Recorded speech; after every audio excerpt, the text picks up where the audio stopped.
बुद्धिमान बीरबल की कहानी। तब उस बुद्धिमान मंत्री बीरबल ने पूछा, तुम जिस गांव को छोड़ना चाहते हो उस गांव में कैसे लोग रहते हैं? उस राहगीर ने कहा, वे स्वार्थी, निर्दयी और रूख।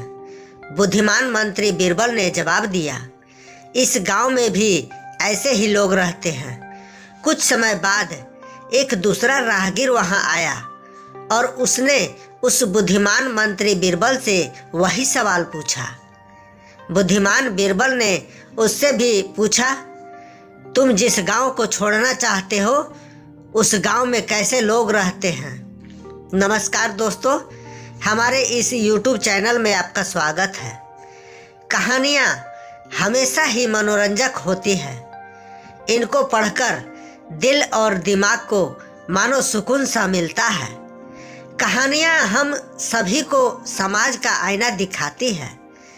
कहानियाँ सदियों से चली आ रही सुंदर परंपरा है। कहानियाँ कई तरह की होती है, जैसे कि पौराणिक कहानियाँ, साहसिक कहानियाँ, सच्ची घटनाओं पर आधारित कहानियाँ और प्रेरणादायक कहानियाँ आदि। प्रेरणादायक कहानियाँ अपने आप में एकदम अलग होती है।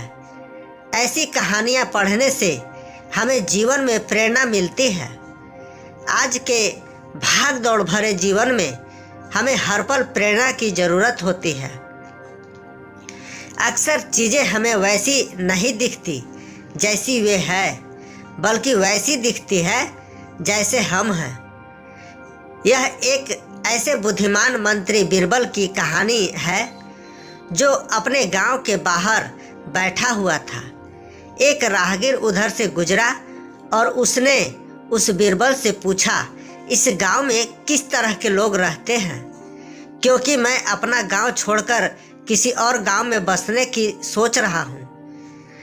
तब उस बुद्धिमान मंत्री बीरबल ने पूछा, तुम जिस गांव को छोड़ना चाहते हो उस गांव में कैसे लोग रहते हैं? उस राहगीर ने कहा, वे स्वार्थी, निर्दयी और रूखे हैं। बुद्धिमान मंत्री बीरबल ने जवाब दिया, इस गांव में भी ऐसे ही लोग रहते हैं। कुछ समय बाद एक दूसरा राहगीर वहां आया और उसने उस बुद्धिमान मंत्री बीरबल से वही सवाल पूछा। बुद्धिमान बीरबल ने उससे भी पूछा, तुम जिस गांव को छोड़ना चाहते हो उस गांव में कैसे लोग रहते हैं? उस राहगीर ने जवाब दिया, वहाँ के लोग विनम्र, दयालु और एक दूसरे की मदद करने वाले हैं।